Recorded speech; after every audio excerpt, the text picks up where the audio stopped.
Sir, जिस तरीके से नागपुर, दिल्ली, लखनऊ में बौद्ध धर्म को लेकर प्रोग्राम हो रहे हैं और लोग जो इसमें बहुत भारी मात्रा में इकट्ठा भी हो रहे हैं, तो उसमें एक कहा गया था कि 10,000 लोगों ने बौद्ध धर्म अपनाया है और आगे की ये रणनीति ये थी कि और बहुत लोग अधिक से अधिक अपनाएंगे। तो इसमें आपका क्या कहना है? सबसे पहले आपके इंडियन 100 चैनल को बहुत बहुत धन्यवाद, जो कि इस मुद्दे के लिए हमारे से जो है इंटरव्यू लेने आए हैं। और सभी सुनने वालों को हमारी तरफ से जय भीम, जय भारत और जय संविधान। तो जैसा कि आजकल जो ये धम्म दीक्षा का कार्यक्रम था, ये हर साल अक्टूबर के महीने में अशोक विजयदशमी के दिन इस कार्यक्रम को 1956 से शुरू किया गया।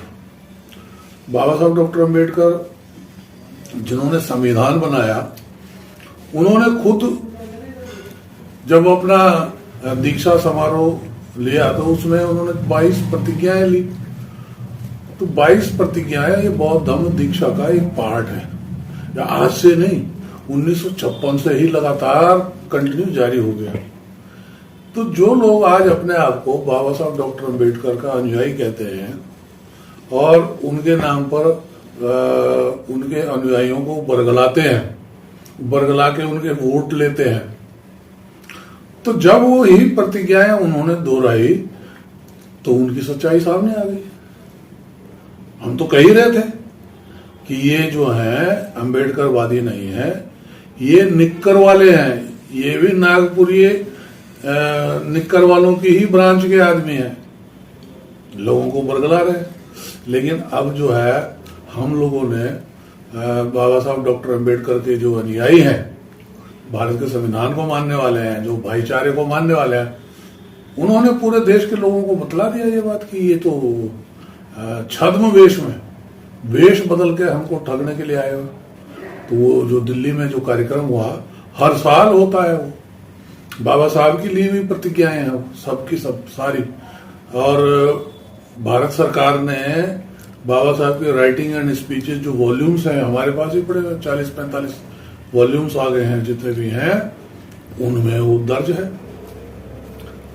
तो ये जो राजनीति हो रही है इस पे, ये राजनीति इनको ले डूबेगी।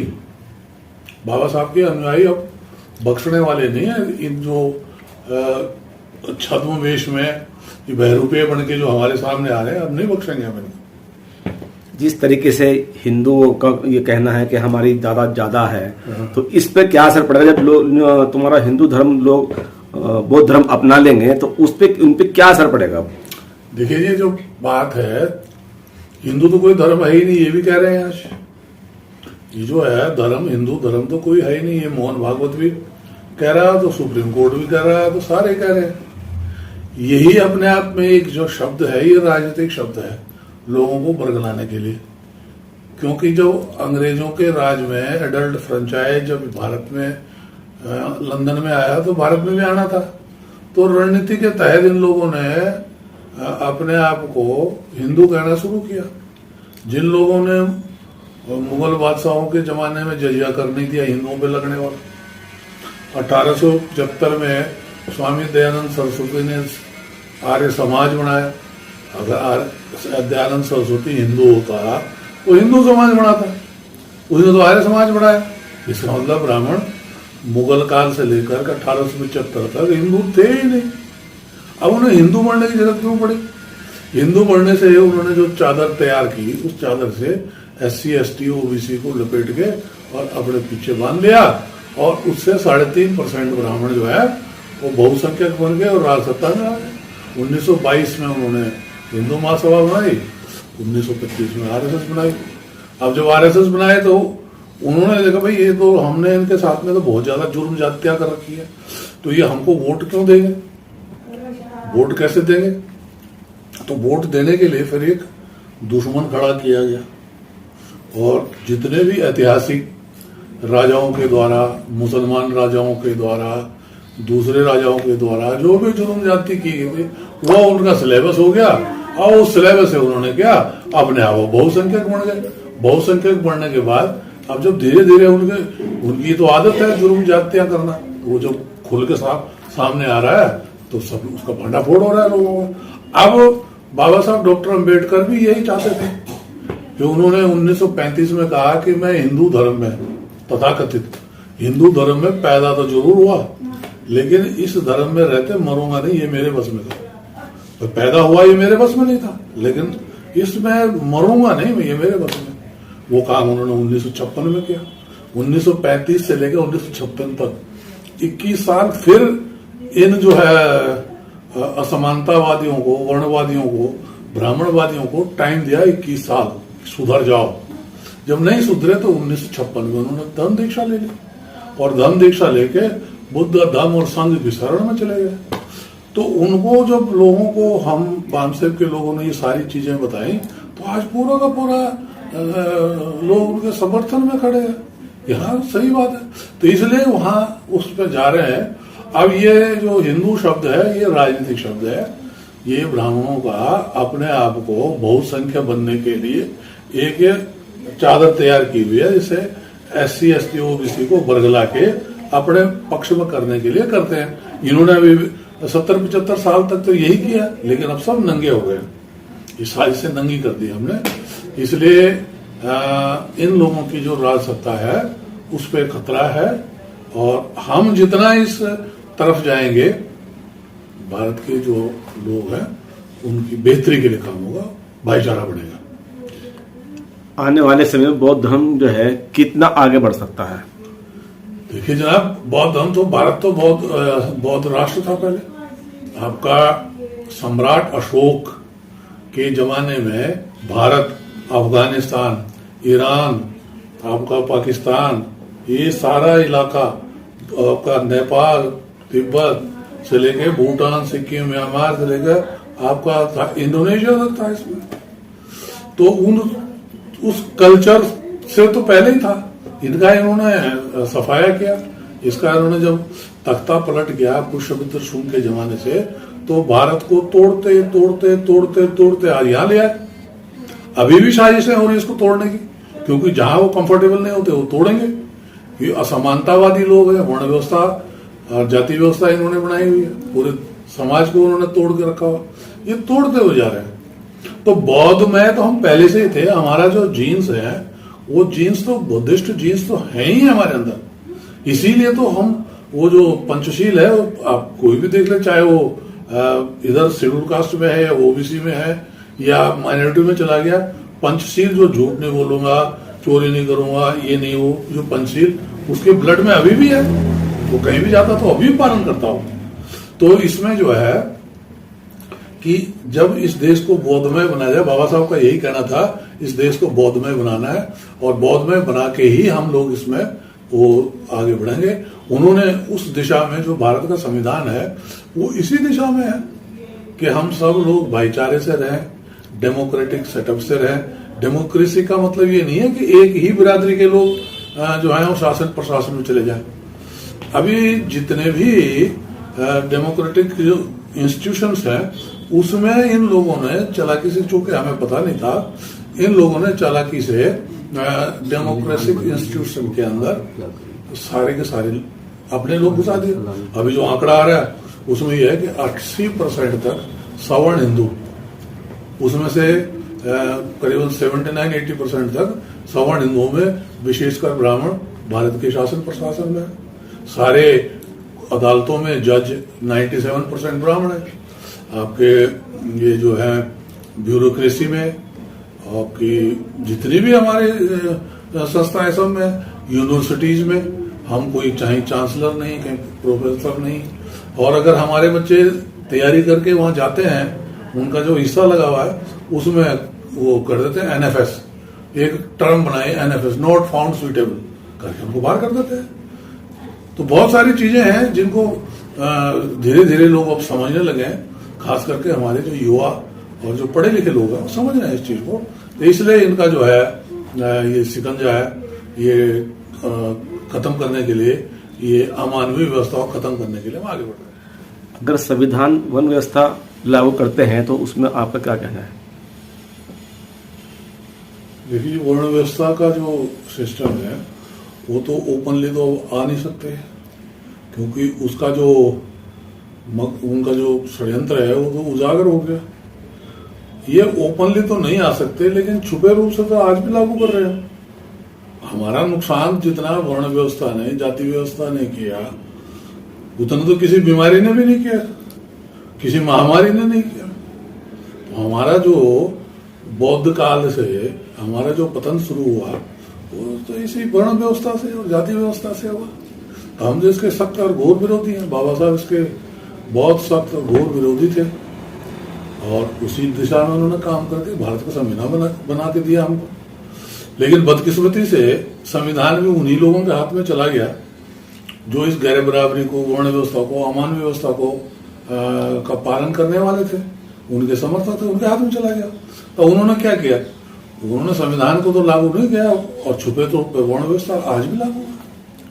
वही तो संघर्ष कर रहे हैं हम लोग। वही तो हम जो अम्बेडकरवादी जो लोग हैं, वाम से भारत मुक्ति मोर्चा और तरह तरह के संगठनों के जो कार्यकर्ता है, वो सब यही बता रहे हैं लोगों को जाके। उसमें हम कोई वोट थोड़ी मांग रहे हैं। मेसाराम के द्वारा जो नागपुर में आंदोलन हुआ है उसमें आपका क्या कहना है? हम उस आंदोलन को सपोर्ट कर रहे थे। वो आंदोलन किया ही इसलिए किया था कि जो मनवादी, ब्राह्मणवादी जो लोग सत्ता में बैठे हैं और संविधान का उल्लंघन कर रहे हैं, उस उल्लंघन के विरोध में लोगों को जागृत करने के लिए किया गया। क्योंकि हमारा जो संवैधानिक अधिकार है आर्टिकल 19 में, उसको उन्होंने हरियाणा में वायलेट किया। हरियाणा में हमारी सभा नहीं होने दी, और उसके बाद उत्तर प्रदेश में किया, जबकि हमारा संवैधानिक अधिकार था, राइट था। तो उसको जो उन्होंने किया, और जहां तहां इस टाइप की जो एक्टिविटीज हो रही थी, उसको लोग, पब्लिक का ध्यान आकर्षित करने के लिए नागपुर को अंदर जो आरएसएस का मुख्यालय है उसको घेरने का, उस पर डेमोन्स्ट्रेशन देने का, प्रदर्शन करने का ये प्लान बनाया गया, ताकि दुनिया के, देश भर के लोगों को ये मालूम हो कि संवैधानिक पदों पर जो लोग बैठे हैं वो संविधान को लागू न करके उसका उल्लंघन कर रहे हैं। क्योंकि संविधान को बदलना तो बड़ा जोखिम भरा काम है, लेकिन उसका उल्लंघन करना आसानी से ये कर सकते हैं, कर रहे हैं। तो हम नागपुर में गए, तो नागपुर में जाने के बाद फिर असंवैधानिक तरीके से वावन मेश्राम जी को डिटेन किया गया। उत्तराखंड से हमारे करीबन 60 के करीब लोग गए थे, विद्यार्थी, भारतीय विद्यार्थी मोर्चा, भारतीय बेरोजगार मोर्चा और भारत मुक्ति मोर्चा, क्रांति मोर्चा, सभी लोग गए हुए थे वहां। तो उन्होंने जो है उनको इलीगली डिटेन किया। वावन मेश्राम जी तो पूछ ही रहे थे, भाई बताओ आप डिटेंशन ऑर्डर दो, मेरा जो ऑर्डर है जो अब दो। जबरदस्ती उठा के ले गए, और ले जाने के बाद जब पब्लिक का तो इतना हुजूम था, पब्लिक का जब इतना प्रदर्शन हुआ, तो पुलिस प्रशासन के हाथ पैर हिल गए। और डीसीपी पुलिस वहां आए, वावन मेश्राम जी को कहा कि आप आके जरा थोड़ा मॉब को बतला दीजिए कि भाई जैसा उनको थोड़ा समझा दीजिए, आप 5 मिनट के लिए आप सही। और वो 5 मिनट बताने के लिए अपने साथ उसके 200 कमांडो थे, सिक्योरिटी के 200 कमांडो थे। भाई हम तो सिंपली संवैधानिक तरीके से काम कर रहे हैं, हम तो एक छड़ी तक नहीं रखते अपने पास। और रही बात वहां जाने की, तो वहां मैं नहीं जाऊंगा। आपने मुझे डिटेन किया हुआ, मैं वहां नहीं जाऊंगा। आप चाहे तो मेरे से वीडियो बना के उधर भले लोगों को सुना दे। तो फिर वो वीडियो बना के ले गए, वहां सुनाया गया पब्लिक को। उन्होंने अपील करी, भी ठीक है, हमारा जो मकसद था वो पूरा हो गया। हमारे को जो इन्होंने परमिशन देने से डिनाई किया, और कोर्ट में गलत फैक्ट दिए कि हमारे पास पुलिस फोर्स नहीं है, और वहां 8000 पुलिस फोर्स डिटेन लगा रखी थी। तो हम इसको सुप्रीम कोर्ट में ले जा रहे हैं, तो मामला सुप्रीम कोर्ट में जा रखा है। तो वावन मेश्राम जी ने कहा कि जैसे सुप्रीम कोर्ट से ये चीज क्लियर हो जाएगी, हमको इजाजत मिल जाएगी, हम तुरंत फिर से नई डेट घोषित करेंगे, और इस मुख्यालय को, आरएसएस के मुख्यालय को फिर से हम डेमोन्स्ट्रेशन करेंगे यहाँ पे। सुप्रीम कोर्ट में मुकदमा गया। तो इससे करते हुए पूरे देश भर के, कहा तो कहा 1 लाख 1.5 लाख थे, वो तो 2-3 लाख से ज्यादा लोग हो रखे थे। पूरा नागपुर ही भरा पड़ा था। लोगों को फिर गिरफ्तारियां दी लोगों ने, वहां पे जितने भी बसों में बढ़ के ले जा रहे थे, फिर छोड़ रहे थे, ले जा रहे थे, फिर छोड़ रहे थे।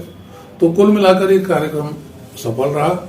हम जिस चीज के लोगों का ध्यान आकर्षित करना चाह रहे थे उसमें सफल रहे, और भारतीय संविधान के हिसाब से वहां पे कोई किस तरह की कोई मतलब जिसको बद इंतजामी ना हमने की, और ना, चूंकि दुश्मन इसमें अक्सर ये लोग करते हैं हमारे इस तरह के हुजूमों पे, ये खुद करवाते हैं और नाम हमारा लगा देते हैं। हमारे साथ वहाँ बाम से वॉलंटियर फोर्स के लोग जवान लगे हुए थे सारे के सारे, और उन लोगों ने पूरी व्यवस्था संभाली। दुश्मन इसमें भी नाकाम हुआ और हम सफल रहे लोगों को इस बात को समझाने में। अब हमारा सिर्फ लोगों से यही रिक्वेस्ट है, आप भाईचारे बनाए इस देश के अंदर। हम समता, स्वतंत्रता, बंधुता, न्याय पर आधारित समाज व्यवस्था, राज व्यवस्था कायम करना चाहते हैं, और इसी दिशा में ये बौद्ध धर्म की दीक्षाएं भी हो रही, 22 प्रतिज्ञाएं भी इसी दिशा में है। हम चाहते हैं कि लोग इस डायरेक्शन में वो करें, साथ सहयोग करें, और भारत का जो संविधान और भारत की जो लोकतंत्र व्यवस्था है उसमें जितनी जिसकी संख्या भारी उतनी उसकी हिस्सेदारी तय होनी चाहिए, ताकि ये डेमोक्रेटिक सेटअप लगे। अभी डेमोक्रेटिक सेटअप है नहीं।